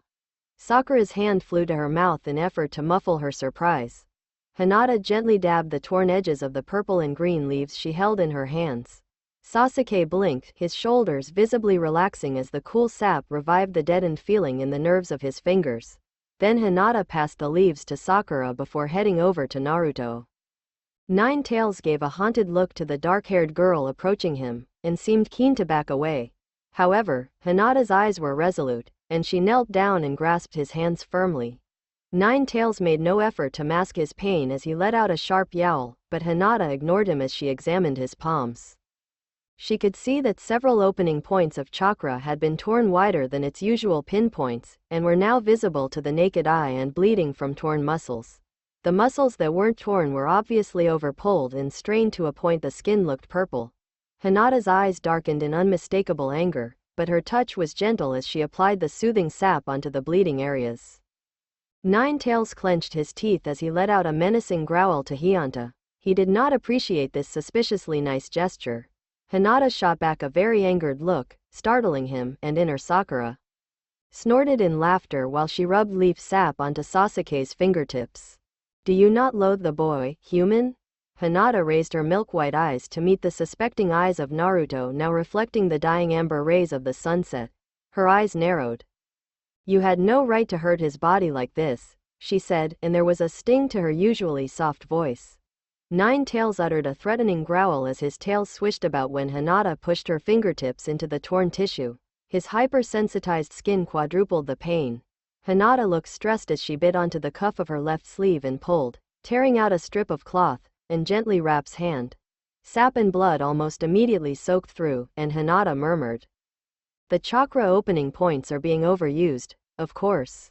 Nine Tails scoffed, glad that the human had stopped touching him. This body is leaking with my chakra. I am trying to control it, but control is slipping. The Junin has failed to retrieve the boy. Silence cascaded as Sasuke's eyes darkened, his hand slumping in Sakura's. Suddenly, an immensely threatening dark aura swept over them like icy fire, and yet another tail emerged, flicking to side as Nine Tails leaned against the rocks behind him. It is over, he muttered, this body will succumb to mine, and I will tear this body and myself apart. Thus ends the legend of Nine Tails, the demon fox that could tear down mountains with a swish of its tail, and Uzumaki Naruto, the boy who wanted to become the fifth Hokage, but failed by the inevitable fate of death. A gentle wind rustled leaves and turned over small stones on the ground as Sakura looked uncertainly from Naruto to Sasuke, wondering what this overwhelming tide of horror was. Don't even joke about things like that," Sakura stammered. Sasuke refused to meet her gaze, and Nine-Tails simply looked slightly forlornly at her. The wind weaved through the trees, a haunting whistle filling the clearing. She dropped Sasuke's hand as she stood up abruptly. "You're kidding. Even if Sasuke-kun couldn't retrieve him, that would only be because he was ashamed to see me." Sasuke interrupted, and Sakura stopped in mid-sentence as she saw the pain in Sasuke's eyes as he spoke. He didn't want to see anyone, Sakura. He was too deeply wallowing in his own sorrow. I entered too late to stop him. Sakura stared at Sasuke, her bottom lip quivering slightly. "You mean to say," she whispered, "that it's too late to save Naruto?" When Sasuke didn't say anything, Sakura narrowed her eyes at him quite suddenly. "Didn't Naruto teach you not to say anything as cowardly as that?" He looked at her, startled, but she turned her eyes to Nine-Tails with a fierceness that arose when it came to protecting those dear to her. "I'll go call an Anbu, then." "The Anbu can do it, right?" Nine-Tails snorted. "It is most likely they are too busy, and they will probably agree it is a lot less trouble to simply let a threat like Nine-Tails to self-destruct. You will also take too long in finding them. Then any Junin, I'll go in. I am telling you, human, it will take too long to find anyone. This body cannot take the strain for much longer. It is too late." Sakura glared at the pessimism, and she said stoutly, "Fine. I will do it. Just do the seal again slowly and I'll do it." Nine-Tails looked almost amused at this proposal, when Sasuke stood up suddenly and fixed her with a piercing stare. "You can't go." "Sorry," Sakura said, surprised at the intensity in Sasuke's voice, when he continued. "You can't do it. You haven't got the skill to, for one thing, and I have better chakra control than you do." Sakura spluttered, disbelieving Sasuke's sudden outburst, but he continued as she hadn't said anything. "You have poor stamina, and you won't be able to copy those seals precisely. Listen, Sasuke-kun, I don't care. I can do this. I want to do this." Sasuke's eyes strained as he suddenly yelled. "You idiot. Naruto is in severe pain, it overwhelmed me, and you want to do this? You have never felt any loss like his, nor have you even experienced the pain of being controlled, of being manipulated. You have no idea what it's like, and you think you can help him?" Sakura's eyes blazed with shock and anger as she yelled back. "Yes." A sharp slap fractured the air. Sakura's cheek stung and started to warm as blood rapidly gathered to aid the pain starting to tingle from his hand. He was breathing deeply, his own eyes looking just as shocked as hers.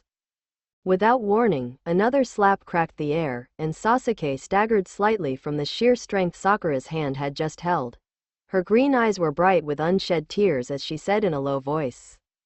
"I know I'm not as good a ninja as you or as a lot of other kunoichis. I know I lack the strength to do many things, and people are constantly helping me or rescuing me.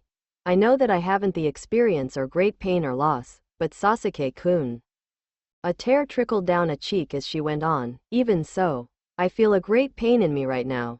There's a sense of betrayal from Naruto. I'm supposed to be a close friend of his, yet I was not told of the demon inside of him.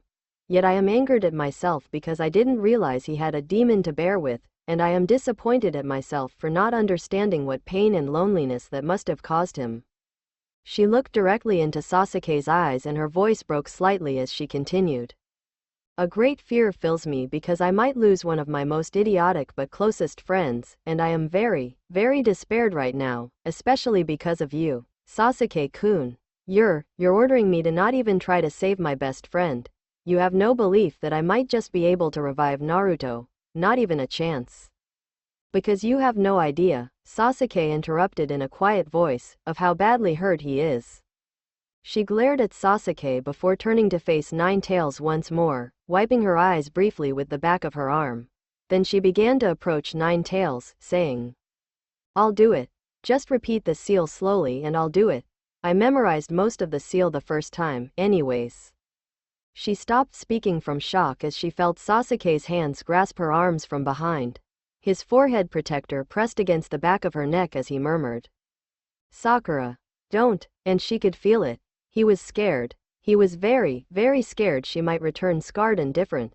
Scared she wouldn't be the same, and she would lose what comforting familiarity she had. But worst of all, he was afraid of losing Sakura's mind. Naruto's overwhelming sadness. He was angry, too. Angry that he couldn't do anything, and angry at himself for being so selfish. Sakura was Naruto's friend, too, yet. His grip on her arms tightened, and she could feel the sap from his fingertips wetting her skin. He murmured under his breath so quietly even Ninetales' hearing only just caught it. Please. Sakura visibly hesitated. I want to try. The voice was so quiet it took the others several seconds to realize Hinata had spoken. Hinata. Sakura said, trying hard to keep her tone of disbelief out of her voice. Hinata had much better chakra control than both she and Sasuke, but her stamina was much, much less. It didn't help that her amount of chakra was a lot less than theirs.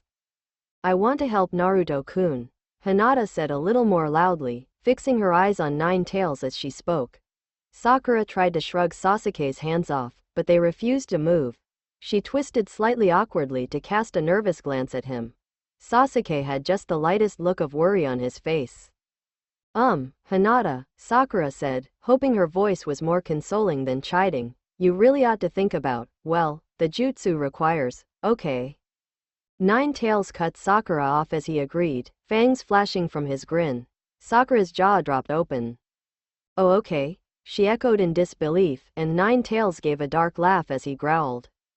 There isn't much choice. The jutsu requires psychological resolution. You, girl, are hesitant. Even if this dark-haired girl has less skill or power, even if there is a high possibility the boy may crumble at the sight of her and wipe both of their minds out, there is less risk, even with her, than there is with you. If there is no will, there is no way.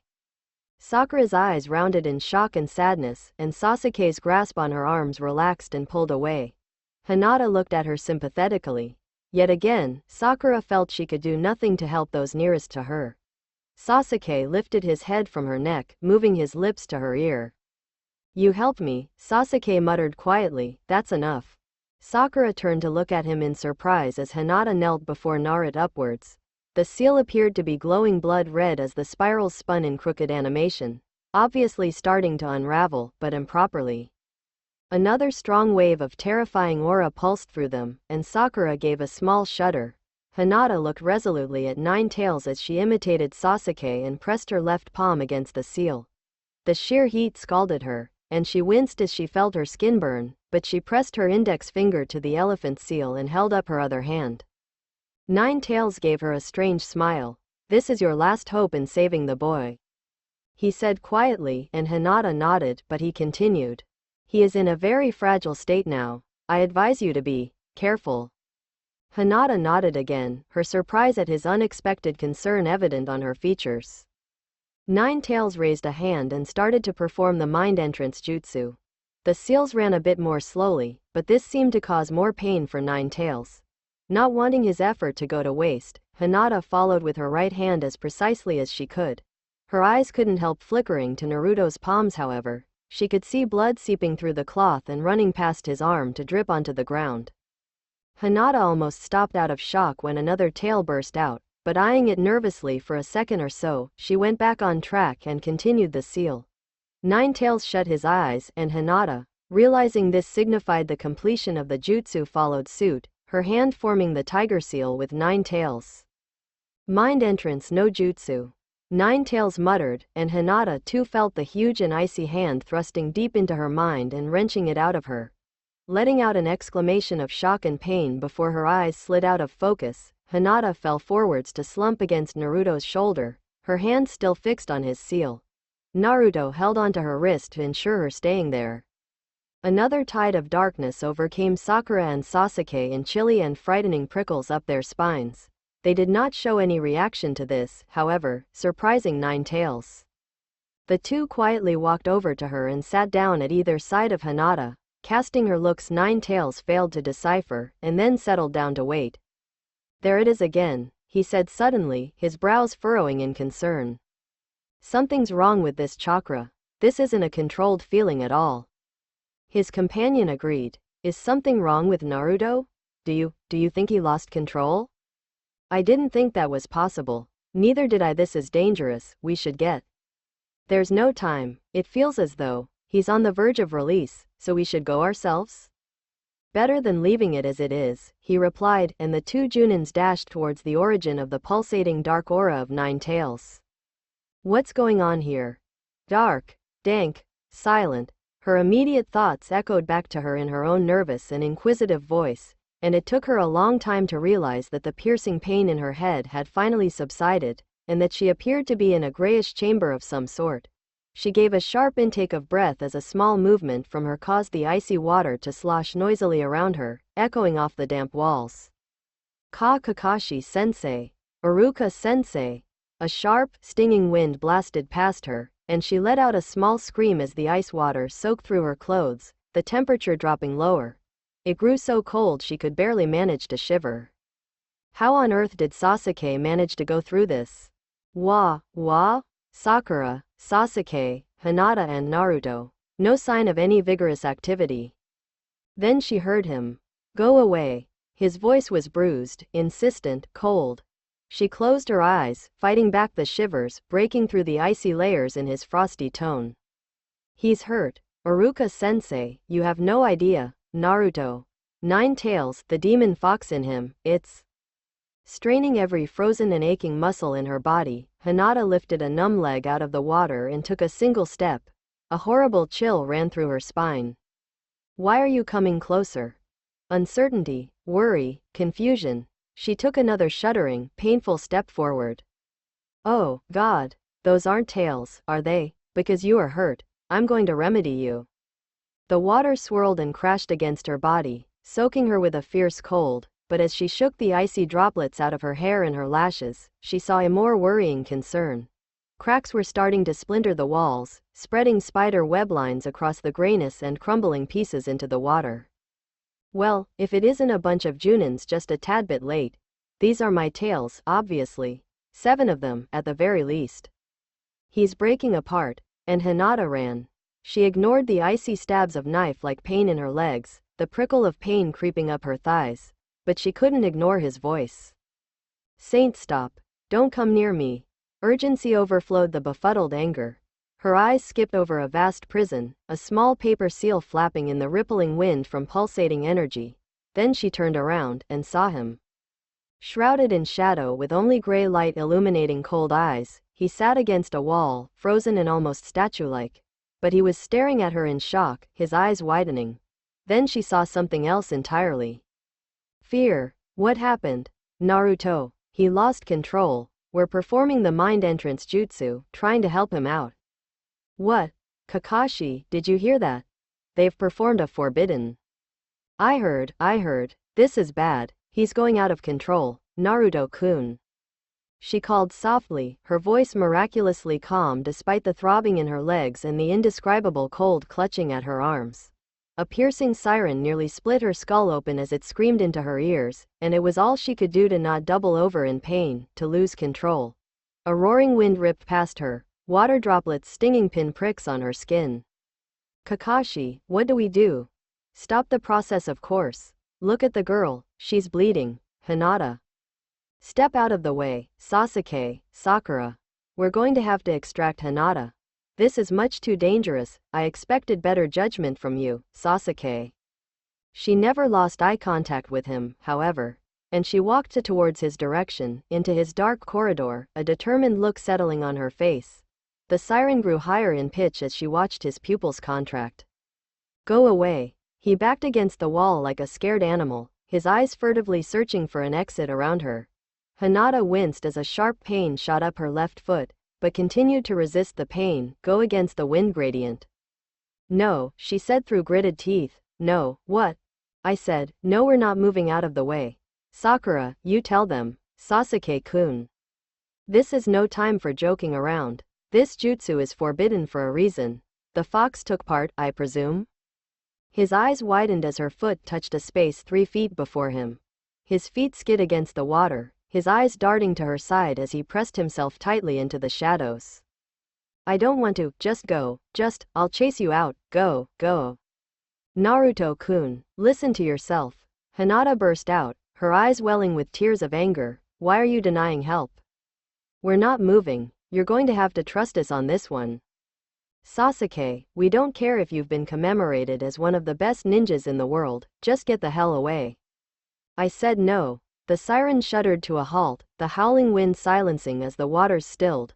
He refused to meet her eyes, and as she reached towards him, he let out an animal-like yowl as he curled away from her touch. Go away. Still resolute, still scared. Hinata retracted her hand, then closed her eyes, taking deep breaths to calm herself. Sasuke-kun. Naruto's strange. What? Why? His heat is fading suddenly. He's growing cold. Cracks were silently spreading on the walls and deepening. Naruto-kun. She willed her voice be steady, to stop shaking from the cold, from her fear. I came here because I don't want to know. Go away. She looked at him, faltering at the coldness in his voice, in his hunched shoulders. Shielding himself from me. The boy, the girl, what's happening? She knelt down slowly, sinking her clothes into the water and shuddering as ice-cold prickles spread through her skin. He still refused to look at her despite her attempt to grow closer to his level. And on the contrary seemed to shrink further into himself. Hinata gathered up her courage and spoke from the depths of her mind, of her heart. I came, Naruto-kun, because I want you to wake up, because I think you're worth everything, because I think you're worth risking my life for, because I acknowledge you. Kakashi, what are you doing? Let go of me. I can't stand to watch what's happening to Naruto. I think this is one of those situations where the kids are right. Let's stay still for a moment. The girl, she has managed to reach him, because I acknowledge you. He looked at the water, not meeting her intense gaze. It's been a very long time since I have. You've acknowledged yourself to me, not just your strength or your skill, but you yourself. She swallowed as she felt a lump of pain build in her throat, but continued on earnestly. I was hoping you might forgive me for ignoring what you've proven. I nearly left you, Naruto-kun. I very nearly did, but while I was walking, I finally realized it, that I'm a fool to not believe in you. She shut her lids tightly, causing unshed tears to spill past warmly against her icy skin. She opened her mouth to tell him it wasn't his fault, but knowing already that sentence would do no good, something else tumbled out. It's not the fact that you. She had great difficulty trying to grapple past disturbing images, the turmoil of confusion and hurt on the brink of exploding in the pit of her stomach. She didn't know he could see it too. Ouch, what is it?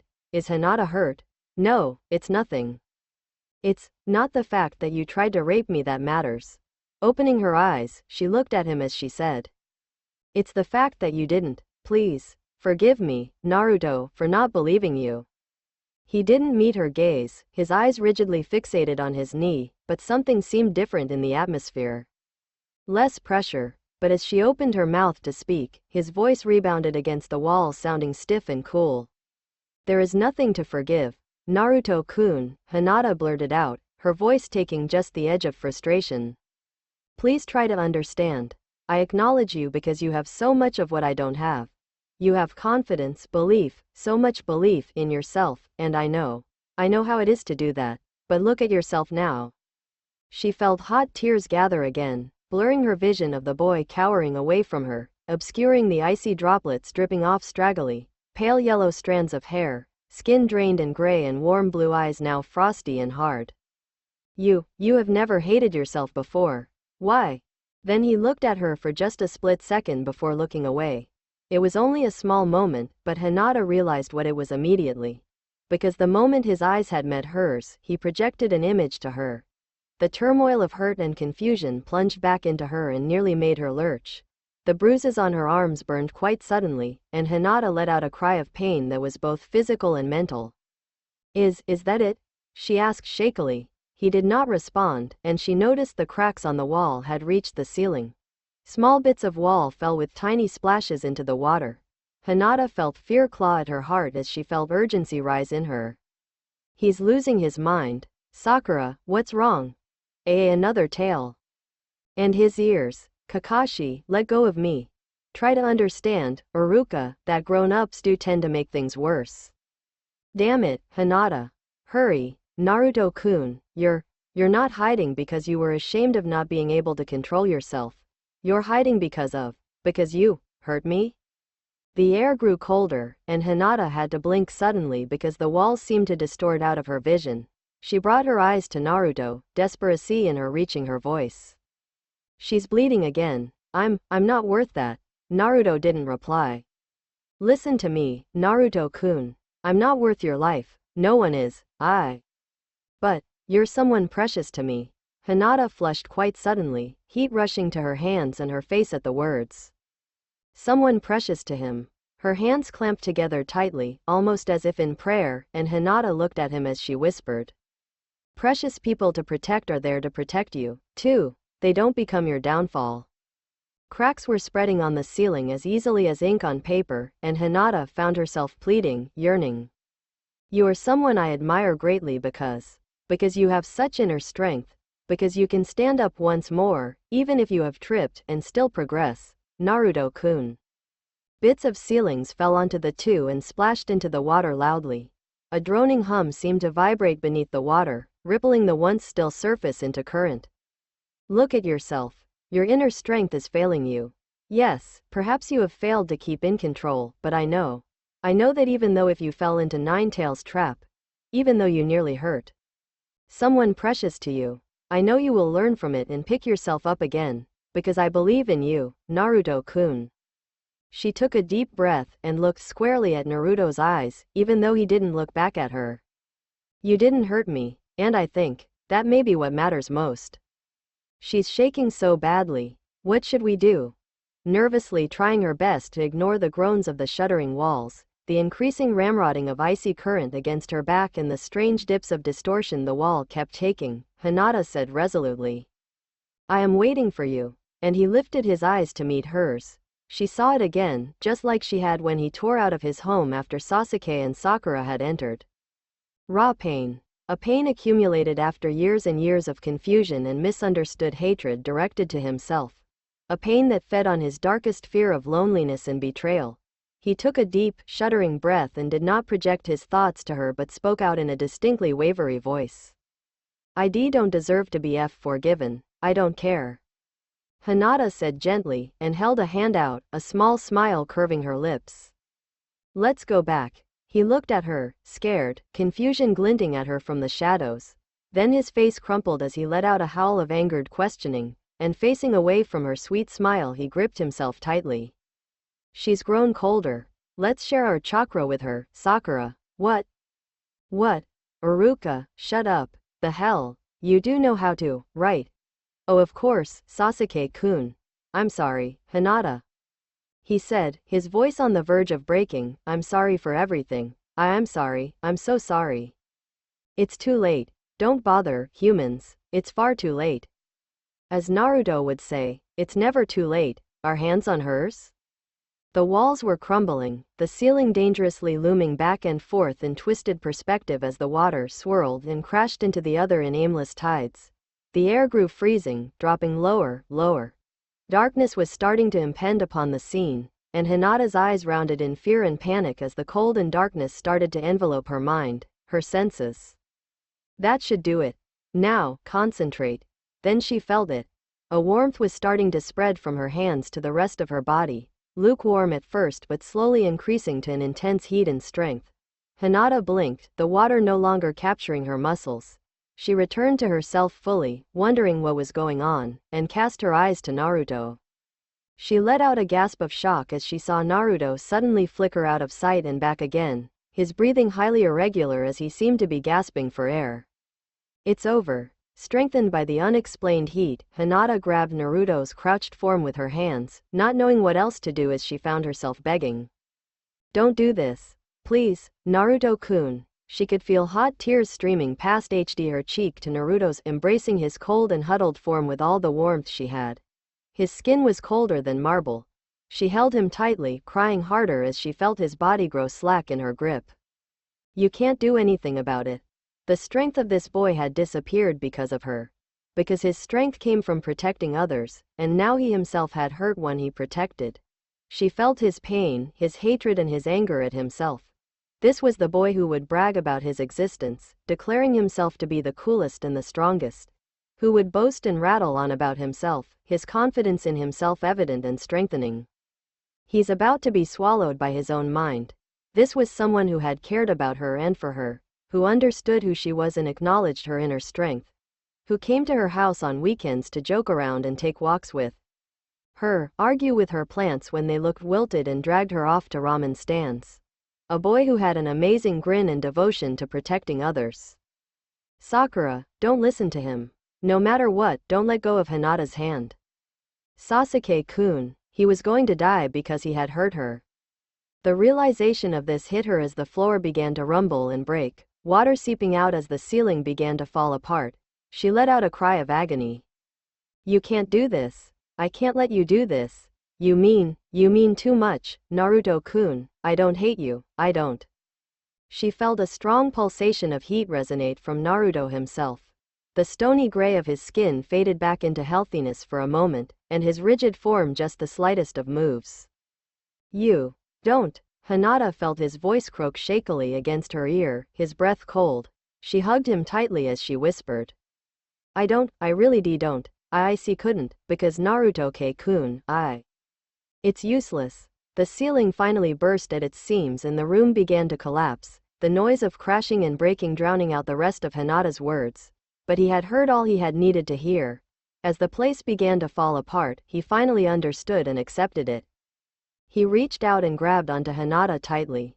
Her eyes shot open as she felt his cold hands hold onto her jumper. As he held her heat spread from her skin and clothes to his, a comforting warmth filling him as he gripped onto her. No, wait, Naruto's, he called out her name, gasping in surprise, and she felt her eyes fill with new tears. Then, without warning, they blacked out. When she came to, nothing seemed right.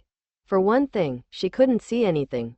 Then she realized her eyes were closed, and she wasn't able to open them because they were mushed against something else. She unstuck herself from what was there, and realized she had been embedded into Naruto. Naruto. Her jaw dropped open. What happened?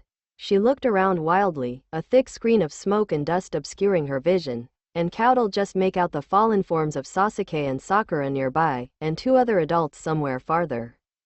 Did he send a shockwave of some sort? Confused and scared, Hinata leaned over to take a look at the blonde. He didn't seem to be breathing. Naruto-kun, she whispered, her voice trembling. He gave a sudden jolt before opening his eyes groggily. Huh, wah. He sat up slowly, blinking and squinting at Hinata leaning on top of him. Hinata, he said in surprise. His bright eyes, look of innocence and confusion and just simply his good-natured aura told Hinata everything she wanted to know. With a grateful sob, she leaned over and kissed his lips lightly. He froze in shock as she then fell onto his chest, hugging him tightly and soaking his clothes with her tears. And as memories slowly filtered back to register in his mind, as the dust settled and the fallen forms slowly started to rise, Naruto slowly took his own arms to hold her himself. OWW. Yeah right, this doesn't hurt a bit. Naruto tried to twist out of Iruka's grip, but the Junin held him down firmly, snapping. Stay still, you idiot. Kakashi finally completed his seal, and Naruto's eyes widened as he felt all the loose threads in him tighten, the ends snipped off neatly. The silver-haired ninja clapped his hands together, nodding in approval at his own handiwork. Great, this seal will keep you fine, you sure? Naruto asked, looking at Kakashi with a suspicious glint in his eyes. It all depends on your willpower, Naruto. Naruto pulled on his jacket looking rather thoughtful, but he didn't say anything. Sasuke walked up, looking at Naruto with a weird look in his expression. Is the idiot okay now? He asked. Naruto felt his fist tighten and a vein bulge at the word idiot, as Kakashi nodded. Sasuke gave a satisfied sort of smile, nodding, before turning around and punching Naruto's across the jaw. Reeling at the unexpected punch, Naruto found himself blinking stars out of his eyes as he glared angrily at the black-haired Junin. What was that for? He snapped. Sasuke rolled his eyes, not saying anything, but gave him the weird look again before walking off towards the path. Understanding what Sasuke had meant to say, Naruto smiled a little. Sakura, who had been treating Hinata's wounds, saw Sasuke heading towards the village.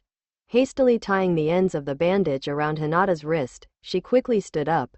Naruto, who had been expecting Sakura to run off chasing his rival, was surprised to see Sakura bound towards himself. "Wah, you idiot!" Sakura yelled, her voice blaring over him and making him wince. "I swear I've never met anyone stupider. Idiot, idiot, idiot." Naruto thought that this was going just a bit over the line when he was surprised to feel the kunoichi hug him quickly around the waist. He blinked and she gave him a final glare before going off to run after Sasuke. Confused, Naruto scratched his head. "Hey, Naruto," Iruka said, interrupting his very confused thoughts. "Let's go for ramen, eh?" Naruto's eyes sparkled as his stomach growled. The sky was dark and stars were beginning to twinkle overhead by now, and Naruto realized he was absolutely starving. He had had nothing to eat since that morning. Then Kakashi stepped in and grabbed Iruka around the neck. "Actually, we've got something else to do. See you," Kakashi said, waving, and amidst Iruka's yelp of surprise the two Junins disappeared with a puff of smoke. Naruto's shoulders sagged. So much for ramen with company. Wait a minute. He turned around to see Hinata looking at him. She let out an eep as his eyes met hers and she quickly looked away. Naruto didn't know what to think. Truth be told, his memory was very blurred as to what had happened throughout the duration in his mind, but he was certain about one thing that had happened. "Hinata, let's go eat ramen," he said cheerfully with a big grin. She looked surprised, but a pleasant shade of pink filled her cheeks as she smiled. Okay, they set off towards the forest trail towards the village, following the shifts in the leaves made by Sasuke and Sakura previously. The only sound disturbing the peace and quiet as the two walked along the trail was the rustling of leaves and the humming of insects. The blonde looked upwards, watching the stars appear in clusters in the darkening velvet sky, and sighed. He could sense her looking at him, but when he glanced at her she was looking at her sandals.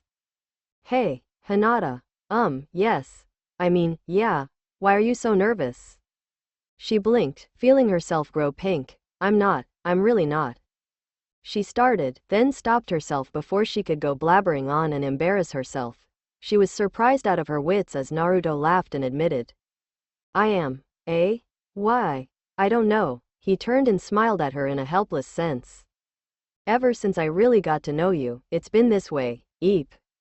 She squeaked. He looked at her, surprised, and burst out laughing at the tomato-like quality her face had taken to.